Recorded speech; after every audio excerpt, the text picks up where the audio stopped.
CITAI, Sistema de Integridade, Transparência e Acesso à Informação da Administração Pública Federal, CITAI. Compete também ao órgão central do CITAI desenvolver e disponibilizar procedimentos, padrões, metodologias e sistemas informatizados que permitam a disseminação, obtenção, utilização e compreensão de informações públicas. Monitorar o atendimento à solicitação de acesso à informação e cumprimento das obrigações de transparência ativa e da abertura de dados. Estimular e apoiar a adoção de medidas de integridade, transparência e acesso a informações para o fortalecimento das políticas públicas. Definir critérios e indicadores para avaliação e monitoramento da implementação de política de transparência e acesso à informação da administração pública federal. Promover o uso de dados das informações públicas pela sociedade para a melhoria da gestão das políticas e do serviço.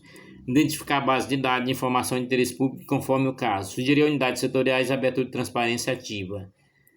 Diversidade e inclusão na sociedade.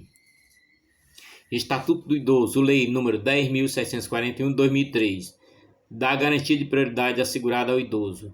Dispõe no artigo 3º do Estatuto do Idoso que é obrigação da família, da comunidade, da sociedade e do poder público assegurar ao idoso com absoluta prioridade a efetivação do direito à vida, à saúde, à alimentação, à educação, à cultura, ao esporte, ao lazer, ao trabalho, à cidadania, à liberdade, à dignidade, ao respeito e à convivência familiar e comunitária. Nos termos do parágrafo 1º, a garantia da prioridade compreende atendimento preferencial, imediato e individualizado junto aos órgãos públicos e privados, prestadores de serviço à população, preferência na formulação e na execução de políticas sociais públicas específicas, destinação privilegiada nos recursos públicos na área relacionada com a proteção ao idoso, viabilização de forma alternativa de participação, ocupação e convívio do idoso com as demais gerações, priorização do atendimento do idoso por sua própria família em detrimento do atendimento asilar, exceto dos que não a possuem ou careçam de condições de manutenção da própria sobrevivência. Capacitação e reciclagem dos recursos humanos nas áreas de geriatria e gerontologia e na prestação de serviço aos idosos. Estabelecimento de mecanismos que favoreçam a divulgação de informação de caráter educativo sobre o aspecto biopsicossociais de envelhecimento. Garantia de acesso à rede de serviços de saúde e de assistência social locais. Prioridade no recebimento de restituição do imposto de renda. Estatuto de Igualdade Racial, Lei Federal 12.288 de 2010. O Estatuto se divide em 4 títulos. Disposições preliminares, traz conceitos e definições gerais. Direitos fundamentais, tratam sobre saúde, educação, lazer, cultura, liberdade, moradia, trabalho, meio de comunicação, Sistema Nacional de Promoção da Igualdade Racial, NAPI, define os objetivos do sistema e disposições finais. Finalidade do Estatuto da Igualdade Racial. A Lei 12.288 de 2010 institui o Estatuto com a finalidade de garantir à população negra a efetivação da igualdade de oportunidade, a defesa dos direitos étnicos, individuais, coletivos e difusos e o combate à discriminação e às demais formas de intolerância étnica, e conceitua discriminação racial, étnico-racional, toda distinção, exclusão, restrição ou preferência baseada em raça, cor, descendência, origem nacional ou étnica que tenha por objetivo anular ou restringir o reconhecimento, gozo ou exercício, em igualdade de condições de direitos humanos e liberdades fundamentais nos campos político, econômico, social, cultural ou em qualquer outro campo da vida pública ou privada.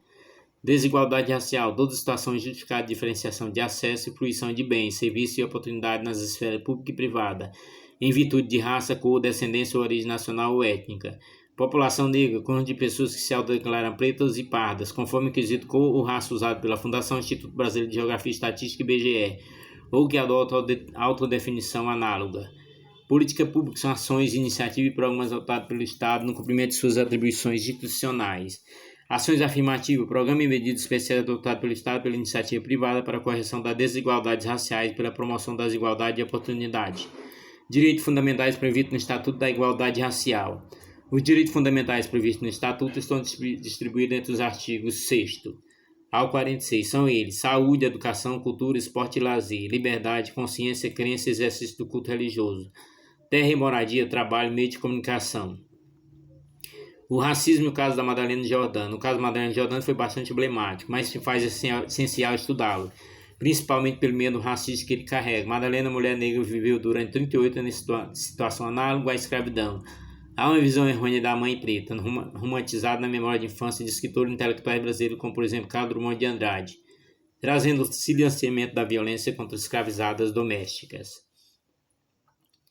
O cativeiro de Jordano termina graças à denúncia de um vizinho anônimo. A ação é referente à denúncia do Ministério Público Federal, MPF, de trabalho análogo à escravidão. Muito mais do que a escravidão, em pleno século XXI, esse caso também expôs o racismo, que ainda existe na sociedade. Importante, um dado histórico que merece sua atenção é que o Brasil do período pós-abolição atraiu mão de obra originária da Europa com a concessão de terra e outras vantagens com o intuito de branquear a sociedade. Racismo e o caso Miguel. O caso do menino Miguel também é um marco na história do preconceito social e do racismo no Brasil. Miguel é um menino recifense, filho de um empregado doméstico, caiu de uma altura de 35 metros após ser deixado com a patroa de sua mãe. Ele morreu algumas horas depois. E com a ligação desse caso com o racismo, Miguel era um menino negro e vivia com sua mãe na região do subúrbio de Recife, ao passo que a patroa mulher branca de família rica. Recentemente, em sede de uma ação civil pública, os ministros do TST negaram o recurso de defesa e acataram o que disse o Ministério Público do Trabalho sobre a existência do racismo estrutural, sexismo e classicismo na constatação de Mirth Renata e Marta Santana, genitora e avó do menino Miguel Otávio. Inclusão de pessoa com TEA no mercado de trabalho. Como incluir uma pessoa neuroatípica em um mercado de trabalho que ainda se utiliza em alguns casos de métodos de seleção defasados? Como fazer com que essas pessoas tenham acesso às vagas ofertadas pelo mercado de atividade brasileiro? Perguntas complexas como essa, resposta simples. Mudanças reais, mudanças que não estejam só presentes em um pedaço de papel. Quando se fala de inclusão, há de se entender que não existe específico, mas uma espécie de fatores que acabam por provocar um efeito cascata, que culmina na segregação. Embora a normalização de leis inclusivas como a Lei Berenice Piana e o Estatuto da Pessoa com Deficiência, bem como a participação signatária do Brasil na Convenção Internacional sobre o Direito da Pessoa com Deficiência aprovada pela ONU e adotada pela nação brasileira em 2009 com força constitucional, tem representado um avanço muito grande. A verdade é que o Brasil caminha além dos passos quando a temática é a inclusão de pessoas com deficiência. Um dos principais artigos do Estatuto da Pessoa com Deficiência afirma em verbis. Artigo 37. Constitui modo de inclusão da pessoa com deficiência no trabalho a colocação competitiva em igualdade de oportunidade com as demais pessoas, no termo da legislação trabalhista e previdenciária, na qual deve ser atendidas as regras de acessibilidade, fornecimento de recursos de tecnologia assistível e adaptação razoável no ambiente de trabalho.